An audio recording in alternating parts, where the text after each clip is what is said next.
Good afternoon. A very warm welcome to St Peter Mancroft Church, whether you're in church or watching online. If you're in church, please carry on with Christmas trees, looking at them, decorating them. It's lovely to have the church so full of light and with the smell of Christmas trees.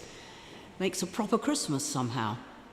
And today, that's what I want to talk about. My name's Catherine Waddams. I'm a lay minister here. And I want to talk about Christmas rules. What makes for a proper Christmas? There used to be quite strict rules, at least in our household, about when the Christmas decorations could go up. We were early adopters of Advent calendars in the 1950s because of our German connections.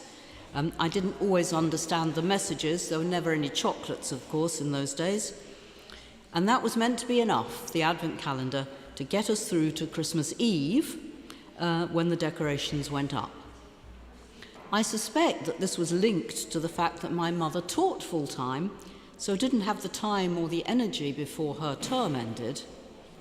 And perhaps, as I did later, she found that last-minute Christmas decorating is a really useful diversion for overexcited children as Christmas approaches. And that's always been the traditional approach of the church, waiting to decorate until the day before, that is, rather than entertaining children. Advent, the season which started last Sunday and continues until Christmas Eve, is seen as a quiet, reflective time, a time of waiting for the dark, in the dark, for the light of Christmas to come as we celebrate that amazing gift of God's Son. So many of the images of Christmas are about light, light shining in the darkness. Not least that wonderful phrase at the beginning of John's Gospel, "The light shines in the darkness, and the darkness did not overcome it." Darkness represents the chaos of the world before God's intervention, both in creation and in Jesus' own saving of us through his life, death, and resurrection. A chaos which perhaps we can identify with all too easily today, with news of wars and continuing violence, Palestine and Ukraine around the world, levels of poverty and destitution in our own wealthy society, a loss of trust in democracy and political systems, the apparent triumph of power and bullying alongside the personal challenges faced in everyday life. It seems we really need that light more than ever. These are difficult things to acknowledge and to reflect on. For some of us, at least some of the time, it's easier to try and brush them under the carpet, pretend we haven't noticed, carry on with our relatively comfortable lives as normal. After all, what good does worrying do? But perhaps we should take some time to reflect on some of these darker aspects of life, acknowledging that things are not going as well as we might hope, exploring how we should live with this, what our own small potential part might be in trying to make things a little better. At some times in the past, Advent has been a time of fasting and repentance. Our modern-day equivalent might just be a quiet time. But life in the marketplace, either the literal market out here or the more virtual variety, doesn't help such a traditional approach. The bright lights of Christmas are already in the shops and on the trees in the church, encouraging us to enjoy the festive season, and in the case of the shops, to keep the retail economy going. Christmas trees may be all sold out by the week before Christmas, and the rest of the world is certainly not waiting to put up their decorations. So can it be a proper Christmas if we break the rules which we're used to? That can be a real question for new relationships where members bring their own traditions of Christmas into the household. In ours, it was as basic as identifying which day is Christmas, the 25th or the 24th, as my husband would have it. So that raises the question of who the rules are for and what works for you and your household. Few of these rules are written down, but rather have emerged to suit different societies and expectations. And we have to admit that even the original stories of Christmas events differ considerably in their emphasis. U.A. Fanthorpe has a wonderful Christmas poem, The Biographers, in which she reminds us how the different gospel writers take very different approaches to the whole story of Jesus. Perhaps I can read it to you, it's not very long. The Biographers by U.A. Fanthorpe. The genealogist is meticulous. He harries his subject back to Adam. 42 generations, if you can believe that. Scene 1.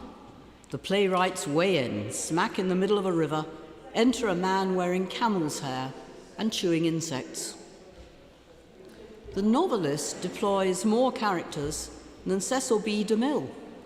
Shepherds, angels, emperors, wizards, mother, a mute.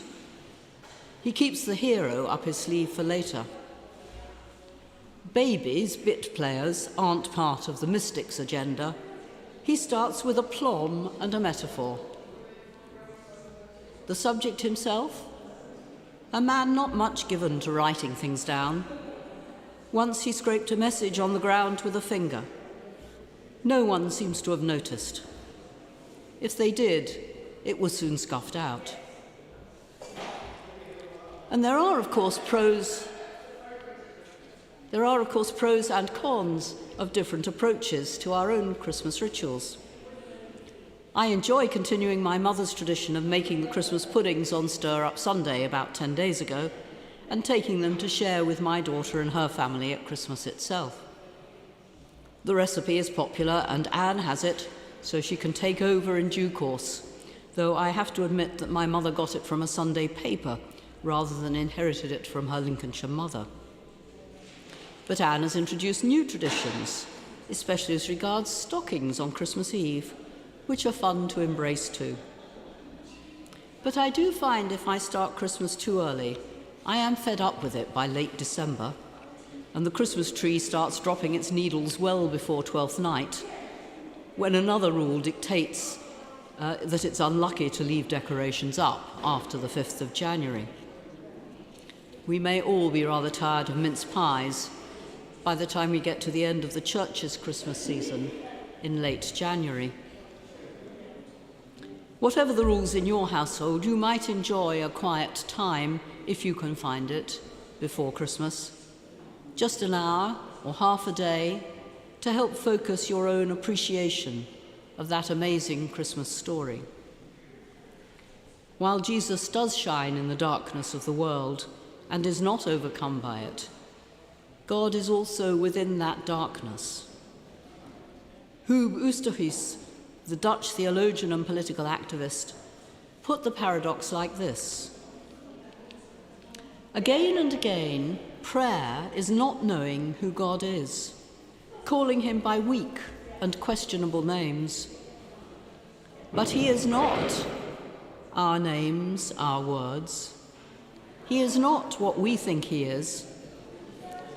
Is God the light? Is he the broad light of day? No, he is darkness, deep night, the void. He is not a lofty tree, but a shapeless twig, not the vast sea, but a glass of water, not a powerful voice, but a vulnerable silence. So whether your decorations are up early or late or both, I do hope that you will have the opportunity to meet God in the brightness, in the dark, or both this year. Meanwhile, every blessing for the rest of today and for your own Christmas, whenever it comes.